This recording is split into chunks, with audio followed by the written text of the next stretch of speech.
Well, hello there, and welcome to your Newsmax Daily for Wednesday, May 29th, 2024. It is the fifth and final Wednesday or hump day of the month of May, and today is International Day of UN Peacekeepers, a day to acknowledge the sacrifices, contributions, and commitment of the United Nations peacekeeping forces all around the globe. On the food calendar, it's National Biscuit Day. One thing that we likely can all agree on is that we like a good buttered biscuit, right? Today is also the day that jury deliberations finally got underway in the historic New York criminal trial of former President Donald J. Trump. This has never happened before to any former president ever, a criminal trial. 12 New Yorkers, presumably Democrats, including 2 attorneys, will now decide the fate of the former president after a marathon day of closing arguments, which didn't end until about 8 o'clock last night. Numerous updates throughout the day on the closing arguments on Newsmax. Prosecutors dialed in on what they referred to as a mountain of evidence against Trump that they say shows he participated in the hush money scheme to stifle stories that he believed would harm his campaign. What about the accounting error that I thought this was all about from the beginning?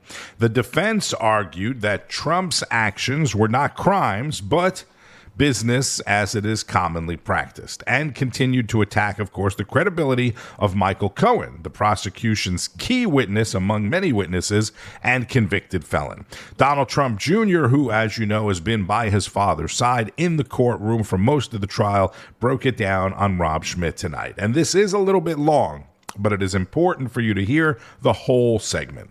We're going to take a pause on this for just a second. We're going to bring in Donald Trump Jr., who is on the phone right now because we have a chance to speak with him. He's just outside the courthouse, outside the court here on a break. Don, if you can hear me, I just wanted to get your response to what we've heard just the last couple hours from the closing arguments. Well, I think they were just trying to run out the clock. Luckily, we're going to probably get to finish the arguments tonight from the prosecution. Yeah. They wanted to try to drag it out so they can go regroup, come up with all sorts of new schemes and plans tomorrow to confuse the jury. That's basically what's been going on all day. Just a lot of nonsense trying to bolster the character of Michael Cohen. But I think that Todd Blanche actually summed it up perfectly when he said that Michael Cohen is like the epitome of doubt. He is, he is the guy that has lied to everyone. He's lied to his wife. He's lied to his bankers. He's lied to Congress, every branch of government. He's lied to the media. There's not a single person he hasn't lied to, including this very jury. So we've had, 5 hours of retort trying to build up the character of Michael Cohen. All of a sudden now, magically, he's never told the truth to anyone before, Rob. Never once, but magically now he's seeing the light and he gets it. I mean, it's absolute insanity, but no, it's designed to confuse the jury. They've really, the judge has certainly done his part in trying to create the perfect environment for a conviction. We saw today, CBS reporting the Secret Service has met with New York jail officials in anticipation of a guilty verdict, talking about what the plan would be, even bringing up the idea of sending your father to Rikers Island. Can he still escape a verdict, even with what the judge has done here? I mean, based on what I've seen and the time that I've spent in the court, I mean, if we object to anything, it's almost overruled, almost without question. Right. They've just given this prosecution, this sham prosecution, any possible benefit of the doubt. And honestly, if you've been watching from the outside, and we've been talking about it being a political persecution from moment number one, Joe Biden does a rally in front of the courthouse today. They bring in Robert DeNiro because apparently he's lost his mind, and he's the only person left of the A-list that used to support Joe Biden. They used to line up one by one in 2020 to support him. Now The Rock, Cardi B, all these other people start disavowing because they understand his policies are a disaster. Robert De Niro must be desperate, and he's the only one left actually doing it. But if you didn't think it was a political persecution before, Biden is having a rally outside of the courthouse. Right. Makes you wonder. Then you combine that with the fact that Matthew Colangelo, Joe Biden's number 3 person in his Department of Justice, Department of Justice, magically moves to New York after Alvin Bragg's own office decided not to prosecute this years ago, and all of a sudden they're prosecuting it. It's magical. It's magical. We're not allowed to have our Federal Election Commission expert, the guy who drafted some of these laws and worked out. He's not allowed to testify that this wasn't nonsense because they want to say that, well, Michael Cohen went to jail for FEC violations when we told him all along that wasn't something that he did. He did all sorts of shady stuff with his banking and his this and his that. But he what about something he actually wasn't guilty of so that they could use it against Donald Trump. Like everything else, it has been a total setup and a total sham prosecution. Well, what about Mershon saying that the predicate crime, which is what is going to elevate this ridiculous case to a felony, that the jury doesn't have to agree on what exactly the predicate crime is, that some could agree it's one thing, some could think maybe it's another, which goes specifically against the Supreme, what the Supreme Court decided. They haven't even decided what that is yet, I don't think. You know, I've sat there, I've read the transcripts, I follow it day by day, and it's like they're hoping they can figure it out all along, and then they'll just come up with whatever it is they need to get a conviction. I mean, it's that ridiculous at this point. I mean, this is the stuff of, Stalinist Russia. This is the stuff that would make Mao blush. Yeah. It continues to happen, but it's happening right now in America. I mean, this is a terrible precedent. When you can go after a former president of the United States with a guy who's literally went to jail for lying. Don Jr. from the courthouse in New York on Rob Schmitt Tonight. Among all the other things he mentioned Robert De Niro, right? Once one of the most popular and successful actors on the planet. Now, at least half of the country will never pay another buck to see one of his movies if he's even still making movies. I mean, what is up with De Niro? Former Navy SEAL Carl Higbie, host of Frontline on Newsmax, picks up coverage. Amongst the opposition clown show, Robert De Niro showed up outside the courthouse in what was like really a confusing attempt at like a Biden campaign event without him there, with two former, remember those January 6th Capitol police officers that lied under oath, one of which was running for Congress and just lost his primary, of course, and now wondering what to do with himself. I'm assuming he'll probably run again. De Niro gave one of the most bizarre speeches, obviously bearing the lead, by the way, that he is now working for the Biden campaign. I guess somebody finally woke up over there at the White House and said, wow, Trump's been touting this entourage of people speaking on his behalf, and it's getting national news every day. Hey, maybe we should send some of our loyal stalwarts out there. In this case, obviously, it's Hollywood, who've been completely tuned out by most of the people, which the Biden campaign also hasn't realized. But I guess Biden should probably do something, right? I mean, one of my favorite things from this whole press conference was this. It shows the violence of Trump and reminds us that he'll use violence against anyone who stands in the way of his megalomania and greed. But it's a coward's violence. You think Trump ever threw a punch himself or took one? Took a punch? Neither of you, dude. Someone want to tell him that he's not actually the boxer from Raging Bull, as you can see on the side.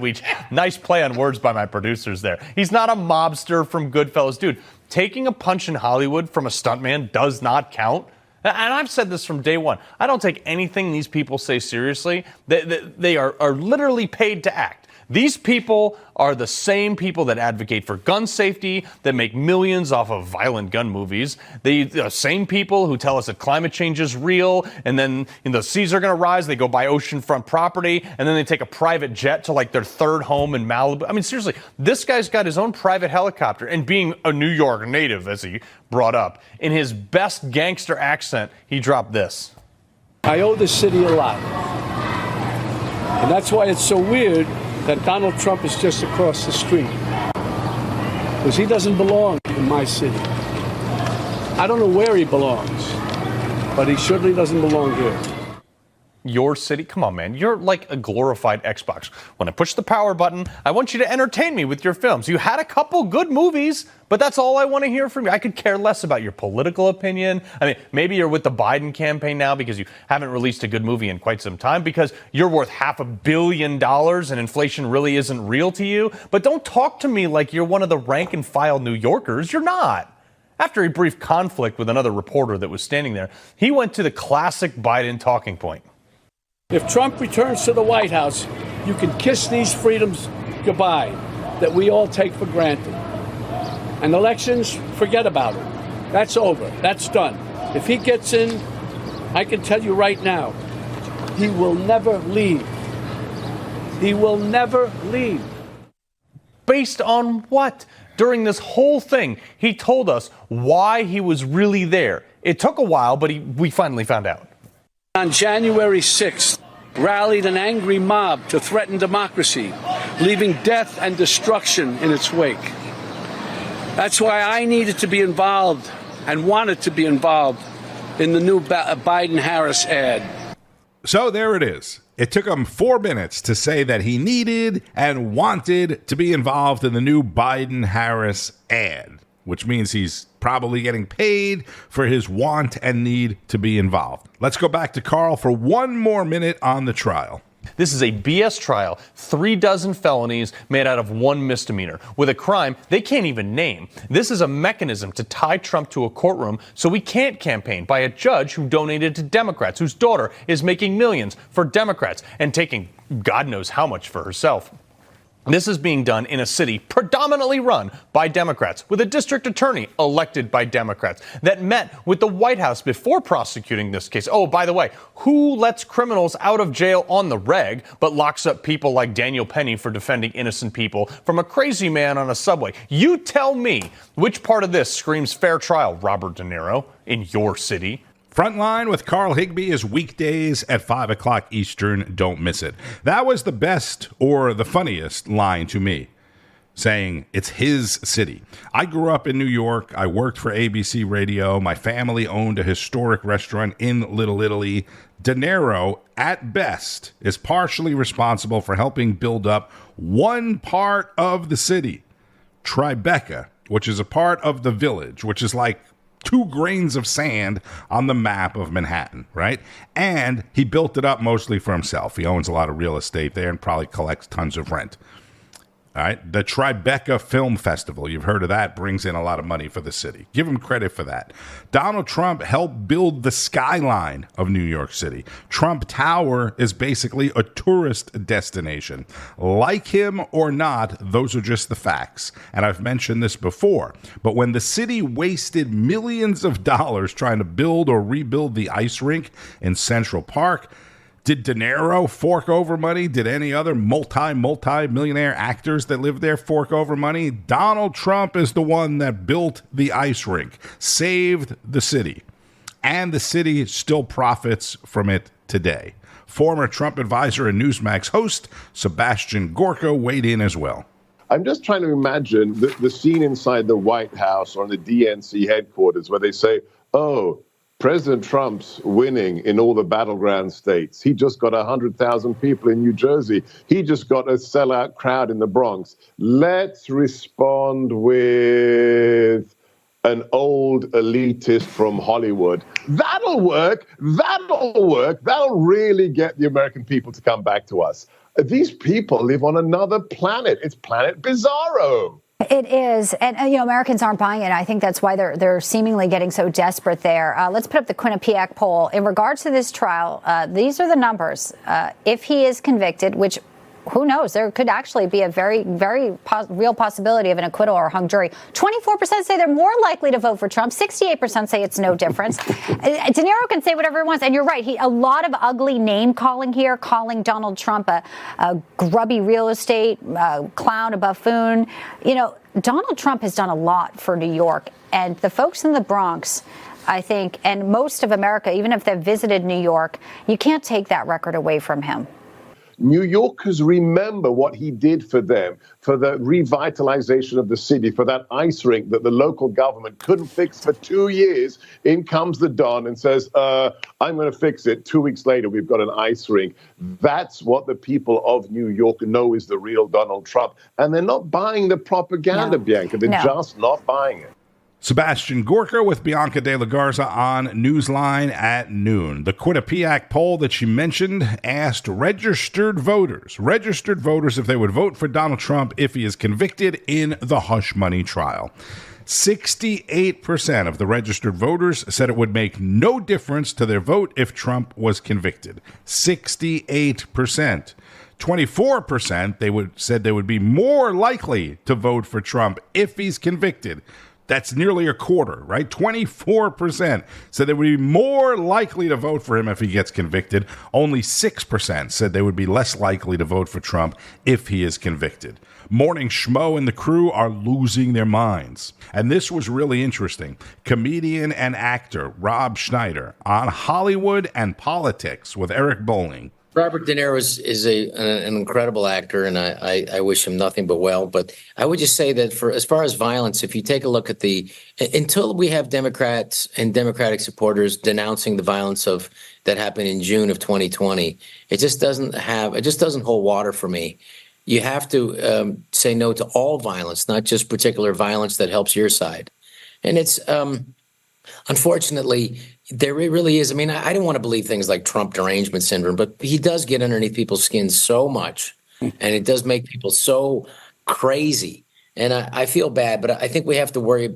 I'm more worried about the public school system, and that if Biden stays in there, they're going to increase the money from the 16% federal that they give to 26%, and then all of a sudden, the school boards, local school boards, won't have any say over what's being taught in public schools. Because you could say now, Eric, hey, if you can afford it, you take your kid out, you put them in private school. But what about the kids in public schools, what they're being taught? Because these are the people, that's the majority of kids in America. And what they're being taught is really important, that they have a real good education, and an education that isn't just turning out a bunch of ideologues, which is what we're seeing at the university level now. You're sounding so common sense wise, Rob, almost like you're running for something. Maybe you should. Here's what Hollywood, very liberal, flaming liberal and scared. They're all scared, Eric. I mean, I get phone calls about people agreeing with me, but they say they won't go public with it. And I feel like I should sell them all out. And here's the list right here of all the actors who said that. This is one. That's comedian Rob Schneider on The Balance with Eric Bolling. It was a great interview. If you missed it, Rob made a lot of really good points. Go back and watch it on demand if you have time. Good stuff from Eric and from Rob Schneider. So as the closing arguments were happening in Donald Trump's hush money trial, the special counsel in Trump's documents investigation, Jack Smith, was requesting a gag order for the former president in that case. Judge Eileen Cannon, the Florida judge in the documents case, appointed by Trump during his presidency, threw out Jack Smith's request, saying that he failed to confer with the defense before filing the request and that the request was, quote, lacking substance and professional courtesy. That from Judge Eileen Cannon. What about the investigation into Joe and Hunter Biden's business dealings? What's ever happened with that, or what is happening with that? This is from Greg Kelly Reports. I hope they pointed this out today during closing arguments from the defense. Donald Trump did not get rich by going into politics. He made his money decades ago. He made his name. He made his reputation. He had everything that most Americans want: fame, money, power, all that stuff. And he lost a good chunk of it by going into politics. Meanwhile, there's Joe Biden, who got rich in politics. Yeah, he went in with nothing, and now he's one of the masters of the universe, from the Rolex watches to the $10,000 suits to the cars all over the place. And how did he do it? Well, he did it while he was on duty. He was supposed to be working for us, but he was working for himself and his family, and his partner, Hunter, was in on it. We all know that. We'll get to the trial, but this is important and should be receiving a lot more attention. New emails have come to light. You remember this. It's when Hunter went to China with his father, who was then vice president, December 4th, 2013, Beijing. Hunter actually wants us to believe still that he was just going with his granddaughter to sightsee. No, we know more about this. Number one, I have established, and you may recall, that when they got to the hotel, Hunter made a point to introduce Joe to his business partner, a guy named Jonathan Lee. All right. Now, we've known that for a couple of years. Hunter tries to downplay it. Oh, it was just, oh, hi, we happen to be in the same hotel. Who'd have thunk it? No, it was planned. Also this, Joe had dinner with President Xi for 7 hours, and guess who was there? Hunter. And Hunter was very proud of this. 7 hours in the room. You know, that makes sense, right? Joe's always bragging about how much time he spent with President Xi. 7 hours for dinner. I mean, Xi was just taking notes about how he's going to get this guy someday. Joe is having the time of his life thinking about how he can cash in. And so is Hunter. Hunter excitedly gets on his email to Devon Archer and points out, hey, I just had dinner. Take a look. We have this email. This is new. Dinner with Xi was pretty amazing, Hunter writes. They, Xi and Joseph Robinette Biden, JRB, were supposed to spend 2 hours together. It stretched to 7 hours. I think they are in love with each other. They almost kissed on departure. And Hunter saw it all. And Hunter was able to introduce his dad to various other people as he bragged to Devon Archer. Did you end up meeting Jonathan? Yes, Hunter replies. And they got to meet Dad. All very good. Talk later. Remember? They said that this was innocent. Democrats have been telling us this entire trip was innocent for, well, forever. Greg Kelly, host of Greg Kelly Reports, 9 o'clock Eastern on Newsmax. And nobody lays it out quite like Greg Kelly. I could have played 6 or 7 minutes of that. So much great content on Newsmax yesterday. Governor Kristi Noem, former Florida Attorney General Pam Bondi, Jason Miller was on, former CIA analyst Fred Fleitz, and many others. Today, President Biden and Vice President Harris are both in Pennsylvania campaigning, and then they'll travel to Delaware tonight. In other news, this is sort of off the trail, but you remember Scott Peterson, the guy convicted of murdering his wife Lacey and their unborn child more than 20 years ago. It was a huge national story back then, captivated the country. In California today, a California courtroom, Scott Peterson and his team are trying to get his conviction overturned. Peterson's being represented by attorneys from the LA Innocence Project who are arguing about some new DNA technology that they say will show he's innocent. Remember how big of a story this was back then. This is not the first time that he's tried to get his conviction overturned, by the way, but the case likely not going to get any attention today with the possibility of a former U.S. president going to jail. And on the business page, ConocoPhillips is buying Marathon Oil, a nearly $23 billion deal. ConocoPhillips buying Marathon. On Wall Street, stocks open lower, with the Dow down more than 250 points for some reason. Keep up with all of the news all day on Newsmax, Newsmax Plus, and at Newsmax.com. And make sure you're streaming the new Newsmax Plus. If you're not, go to NewsmaxPlus.com. You can get signed up for a free trial as well. It includes all of your favorite shows and hosts. Greg Kelly, Eric Bolling, Rob Schmitt, Greta Van Susteren, Carl Higbie, Wake Up America, Bianca De La Garza, and much more, with fantastic analysis from people like Governor Mike Huckabee, Professor Alan Dershowitz, Judge Napolitano. There's special programming, documentaries, and much more. NewsmaxPlus.com. I'm Tony Marino. Thank you for listening to the Newsmax Daily. Have a fantastic rest of the day and keep on fighting the good fight. News breaks every minute, every day. You need the app, the Newsmax app. Find it free on your smartphone store. Then watch us anytime, anywhere. It's our America. We conquered it. We built it. Great values like honesty and fairness. Great courage. A great nation needs a free press. Newsmax is it. 30 million Americans regularly go to Newsmax when they really need to know. They watch Newsmax TV at home. On the free Newsmax app, they go to Newsmax.com. Start today. Newsmax is real news for real people.